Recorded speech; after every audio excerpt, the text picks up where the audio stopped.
Good morning everyone. Human physiology की e learning classes में मैं बीएससी होम साइंस पार्ट 1 के सभी स्टूडेंट्स का स्वागत करती हूँ। हम लोग उत्सर्जन तंत्र पढ़ रहे थे और आज हम पढ़ेंगे स्ट्रक्चर ऑफ द स्किन, त्वचा की संरचना। त्वचा भी एक बहुत महत्वपूर्ण उत्सर्जी अंग है जो कि शरीर से पसीने के माध्यम द्वारा बहुत से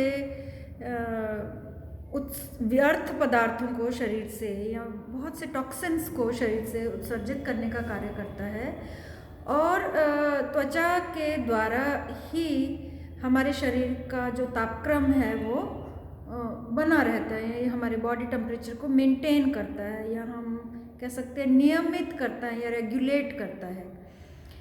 जो हमारी जो स्किन है, अगर हम इसको एक अंग माने तो ये शरीर का सबसे बड़ा अंग है, क्योंकि इसका जो सरफेस एरिया है ये बहुत बड़ा होता है, पूरी बॉडी को ढके रहता है और हमारी बॉडी का सबसे प्रोटेक्टिव आवरण है। इसके अलावा उत्सर्जन के अलावा ये एक मोस्ट इम्पॉर्टेंट इसका काम है विटामिन डी का निर्माण।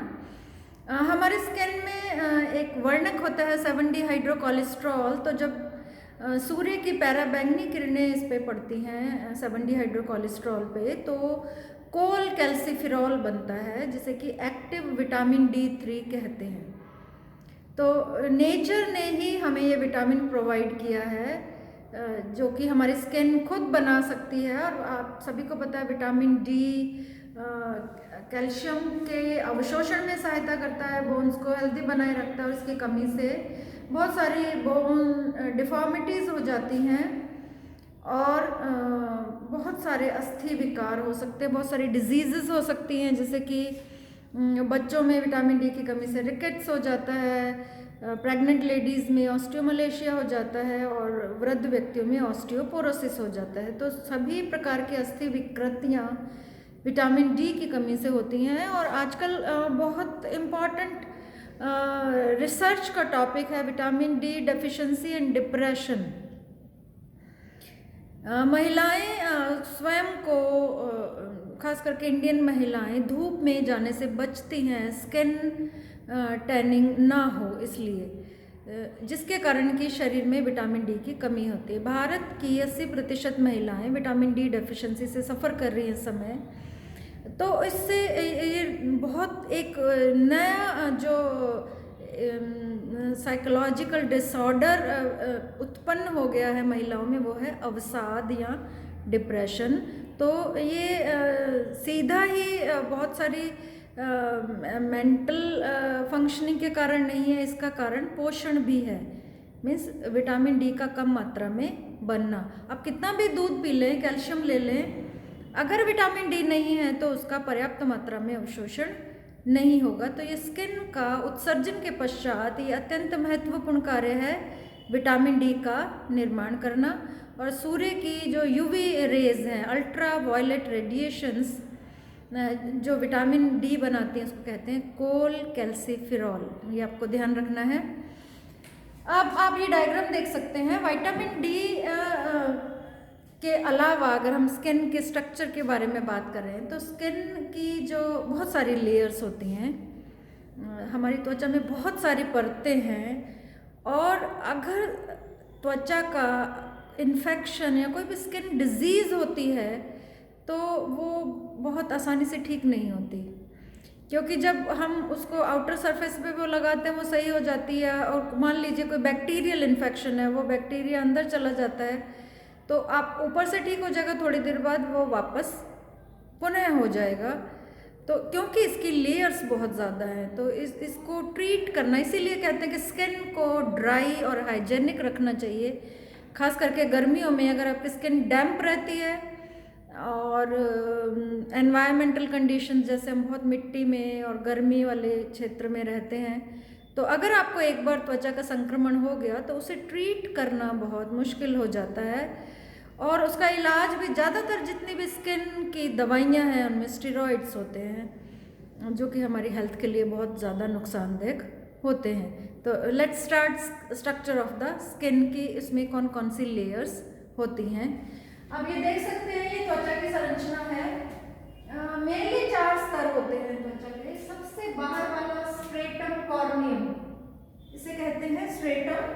कॉर्नियम जिसमें कि केराटिन होता है। उसके नीचे एक स्तर होगा स्ट्रेटम ल्यूसिडम जिसमें चपटी कोशिकाएं होती हैं। तीसरा स्तर मैंने लिखा है यहाँ पे ग्रेन्युलोसम, थर्ड वन, दिस वन। तीसरा स्तर है स्ट्रेटम ग्रेन्युलोसम या स्ट्रेटम, इसे कह सकते हैं कर्णमय स्तर, क्योंकि प्रोटीन ग्रेन्युलर होता है स्तर में। और चौथा है जर्मिनेटिव लेयर या इसको कहते हैं स्ट्रेटम मेल्पिगियन स्तर। अब ये जो स्ट्रेटम मेल्पिगियन स्तर है इसके बारे में हम बात करें, इसका नाम मेल्पिगियन क्यों रखा गया? क्योंकि ये इटालियन वैज्ञानिक थे मार्सेलो मेल्पिगी।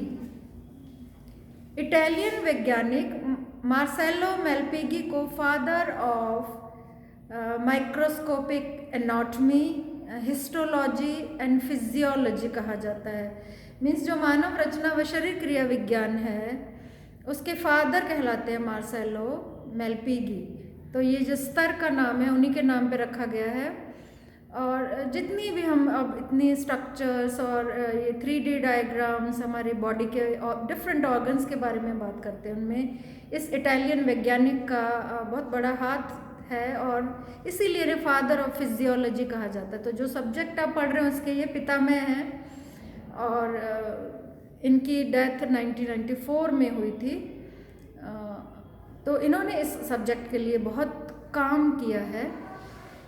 अब अगर हम ये जो चौथा स्तर है इसमें ये आपको दिखाई दे रहा है जनन स्तर, मीन्स यहाँ से नई कोशिकाएं बनती जाएंगी और ऊपर की ओर खिसकती जाएंगी। स्किन की जो लेयर्स हैं अंदर, जो जर्मिनेटिव लेयर है, जो जिसे जनन स्तर कहा जाता है या मेल्पिगियन स्तर कहा जाता है, यहाँ पे नई कोशिकाएं बनती हैं और वो ऊपर की ओर खिसकती जाती है, नई हमेशा बनती रहती है। हमारी स्किन उतरती है हमेशा। जो बाहर वाला जो केराटिन लेयर है वो एक शल की उपकला कोशिकाओं से बना हो, बिल्कुल चपटी कोशिकाएं होती, केंद्रक भी नहीं होता और वो आसानी से उतरती जाती हैं और वहाँ नई कोशिकाएं अपना स्थान ग्रहण करती रहती हैं। अगर आप सुबह उठते हैं और अगर आपके बेड पे छोटे छोटे फाइबर हैं तो वो पर्यावरण के फाइबर तो है ही, डस्ट या और कुछ चीज़ें, लेकिन उसमें आपकी स्किन भी है। तो हमारी स्किन रेगुलरली उतरती है क्योंकि जो बाहर वाला केराटिन लेयर है वो उतरती रहती हैं और वहाँ पे नई कोशिकाएं स्थान ग्रहण करती रहती है। तो अगर हम चारों की बात करें, सबसे बाहर वाला स्ट्रेटम कॉर्नियम जिसमें कि केराटिन होता है। केराटिन एक प्रोटीन है। केराटिन जहाँ से हमारे छोटे छोटे रोम छिद्र निकलते हैं उसके चारों तरफ उपस्थित होता है, लेकिन जब ये बहुत ज़्यादा जमा होने लग जाता है इसका मतलब वह व्यक्ति कुपोषण का शिकार है, क्योंकि कुछ प्रोटीन एनर्जी मेल न्यूट्रिशन का लक्षण है फॉलिक्यूलर हाइपरकेरेटोसिस, या आप विटामिन ए कम मात्रा में ले रहे हैं। हमारी डाइट में विटामिन ए होना बहुत ज़रूरी है, चाहे आप बीटा कैरोटीन लें चाहे आप रेटिनॉल लें, दोनों ही विटामिन ए के स्वरूप हैं। लेकिन अगर वो कम मात्रा में होगा तो आपकी स्किन में अतिरिक्त मात्रा में केराटिन जमने लगेगा और त्वचा रूखी और खुरदरी हो जाएगी। अगर आपकी स्किन ग्लोइंग और क्लीन और स्मूथ हो, आप ये चाहते हैं, हर व्यक्ति चाहता है, तो उसके आहार में विटामिन ए पर्याप्त मात्रा में होना चाहिए, अदरवाइज उससे एक डिजीज़ होगी। आप दोबारा सुन लीजिए, फॉलिक्यूलर हाइपरकेरेटोसिस। त्वचा के रोम छिद्र जहाँ से निकलते हैं उसके चारों तरफ केराटिन जमाव होने लगता है। तो सबसे जो बाहर वाला है स्ट्रेटम कॉर्नियम, उसके नीचे स्ट्रेटम ल्यूसिडम, उसके नीचे स्ट्रेटम ग्रेन्युलोसम जिसे कर्णमय स्तर कहते हैं, और उसके नीचे सबसे नीचे स्ट्रेटम मेल्पिगियन जिसे जर्मिनेटिव लेयर भी कहते हैं। जनन स्तर का मतलब नई कोशिकाएं यहाँ पे जन्म ले रही हैं और वो ऊपर की ओर धकेल देती हैं, तो जो बाहर वाली स्किन है वो उतर जाती है, उसकी जगह नई कोशिकाएं आ जाती हैं। तो स्किन लगातार नई बनती है और हमारे शरीर से निकलती रहती है। ये एक कंटिन्यूस प्रोसेस है। इसके बाद अगर आप देखें तो यहाँ पे हमने दिखाया हुआ है हेयर फॉलिकल। जो हमारे त्वचा के ऊपर बाल हैं वो उनका जो रूट है वो बहुत गहरी होती है, तो ये बहुत चौड़ा भाग है, ये रक्त वाहिकाएं प्रवेश कर रही है, ब्लड वेसल्स हैं। इसे हेयर फॉलिकल यहाँ से होता हुआ हम ऊपर त्वचा पे खुलेगा। इसके साथ मांसपेशियां भी जुड़ी हुई होती है, इरेक्टर मांसपेशियां, जो कि इसे संकुचित करेंगे तभी जो ऑयल है वो स्किन पे आएगा। हमारी स्किन नेचुरली मॉइस्चराइजर होता है हमारी स्किन में, इसीलिए अदरवाइज तो ये बिल्कुल सूख जाए। नेचुरल एयर हमारे जो ऑयल है वो हेयर फॉलिकल के साथ साथ हमारी स्किन पे आता है, इसलिए स्मूथ और चिकनी होती है। एजिंग के साथ साथ जैसे जैसे एज आती है, वृद्धावस्था आती है, ये जो ऑयल है वो कम होने लगता है, इसीलिए स्किन ड्राई होने लग जाती है और रिंकल्स आने लग जाते हैं। अदरवाइज जो न्यूबॉर्न बेबी है आप देखिए उसकी नेचुरल लस्ट्रस स्किन होती है, बच्चों में भी नेचुरल चमक होती है। और धीरे धीरे एजिंग के साथ हमें एक्स्ट्रा या जब बहुत ठंड पड़ती है तो हमें बहुत ज़्यादा मॉइस्चराइजर्स इस्तेमाल करने पड़ते हैं। और अलग अलग प्रकार की त्वचा आती है, कईयों की ऑयली होती है, कई लोगों की नॉर्मल होती है, कई लोगों की ड्राई होती है। ये डिफरेंट स्किन टाइप है। हमारी स्किन जब भी जो गर्भस्थ शिशु है जब मदर के वूम में ग्रो करता है तो उसकी लेयर है, बाहर वाली एक्टोडर्म कहलाएगी, बीच वाली मीजोडर्म कहलाएगी और सबसे अंदर वाली लेयर एंडोडर्म कहलाएगी। तो जब जो जाइगोट है बहुत छोटा सा, जब मदर कंसीव करती है उसके बाद जो जाइगोट है वो बहुत छोटा होता है, तो उसकी स्किन जैसी ही लेयर होती है, लेकिन बाद में उससे डिफरेंट ऑर्गन्स बनते हैं। तो सबसे पहले जो स्किन बनती है वो स्किन का भी आउटर पार्ट वो किससे बनती है? एक्टोडर्म से। और जो अंदर वाले स्किन है अंतः त्वचा, त्वचा के दो भाग हैं, बाह्य त्वचा और अंतः त्वचा। बाह्य त्वचा को क्या कहते हैं? एपिडर्मिस। और अंदर की जो स्किन है उसे कहते हैं डर्मिस। तो जो एपिडर्मिस है या बाह्य त्वचा है वो एक्टोडर्म से बनती है और जो आंतरिक त्वचा है वो मीजोडर्म से बनती है। तो ये हमने ये लिखा हुआ है, ये जो ऊपर वाला पार्ट है वो क्या है? एपिडर्मिस। इसके नीचे वाला भाग क्या कहलाएगा? डर्मिस। और यहाँ पे त्वचा के नीचे ये गोलाकार जो संरचना मैंने बनाई हुई है क्या है? वसीय ऊतक या फैट लेयर। वसा की ये परत है, इसको हम यहाँ पे लिख सकते हैं, हिंदी में लिख देते हैं वसीय ऊतक। इसी वसीय ऊतक में क्या होगा? 7D हाइड्रोकोलेस्ट्रॉल, जो स्किन के नीचे वाले भाग में वसीय ऊतक है या एडिपोज टिश्यूज हैं, उसी में ही 7D हाइड्रोकोलेस्ट्रॉल है। और जब सूर्य की किरणें उस पर पड़ेंगी तो वो कोलकैल्सिफेरॉल में या सक्रिय विटामिन D3 में परिवर्तित हो जाएगा, जो कि हमारे बोन्स, हेल्दी बोन्स के लिए बहुत जरूरी है।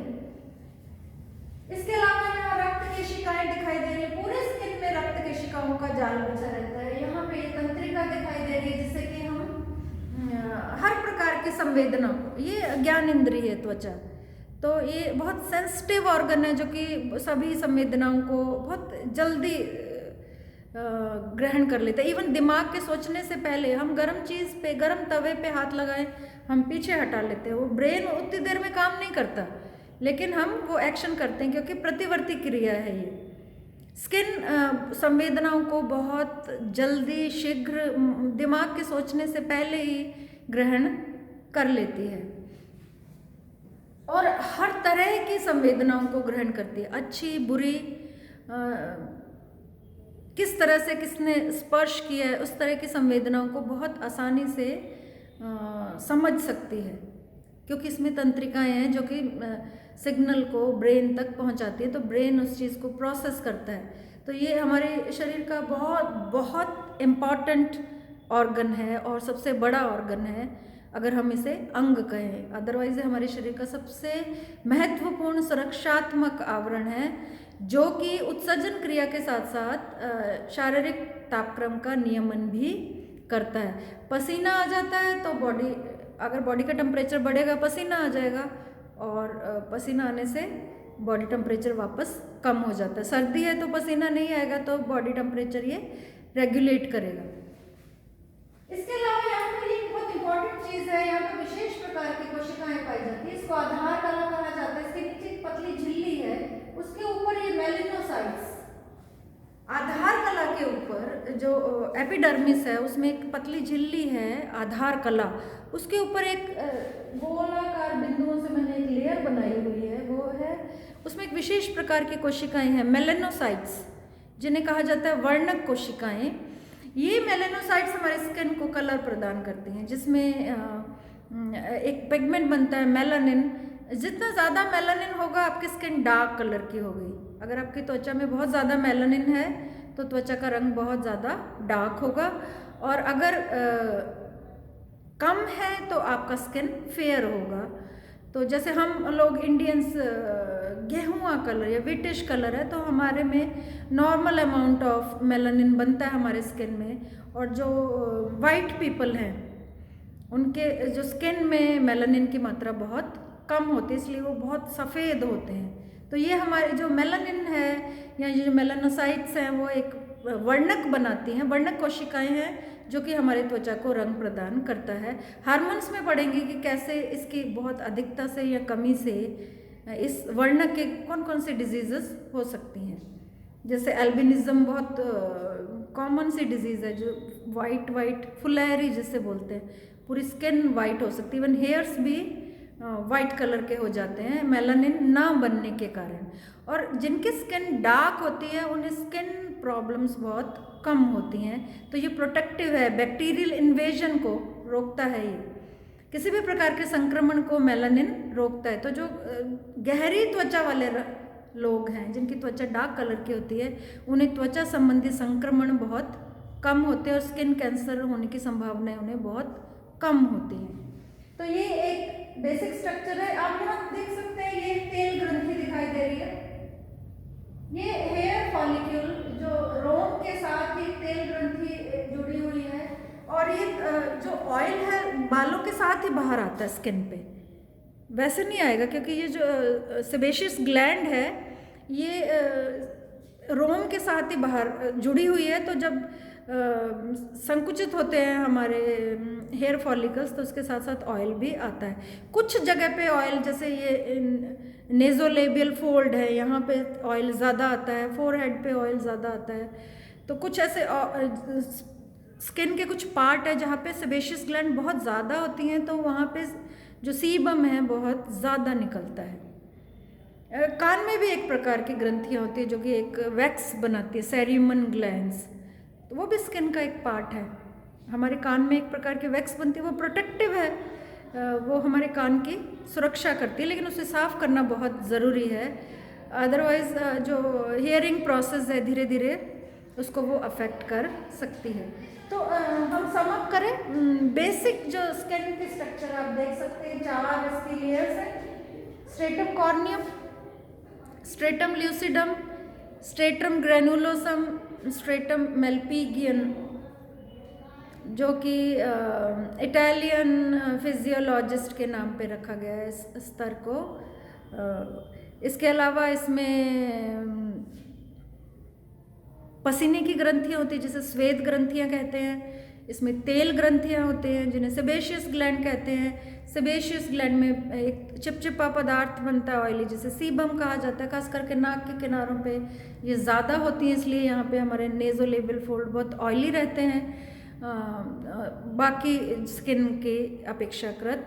और स्किन हमारी बॉडी के टेम्परेचर को रेगुलेट करती है और शरीर के टॉक्सिन्स को पसीने के माध्यम से बाहर निकालती है। तो ये उत्सर्जन प्रक्रिया में इसकी विशेष भूमिका है और वाटर बैलेंस को भी रेगुलेट करने में सहायता करती है और विशेष रूप से बॉडी टेम्परेचर को हमेशा बनाए रखती है।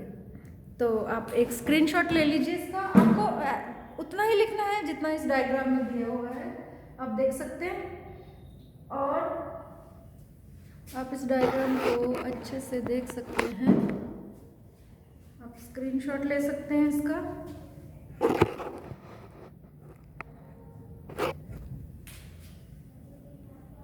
और इसके बारे में आप आसानी से लिख सकते हैं। Thank you.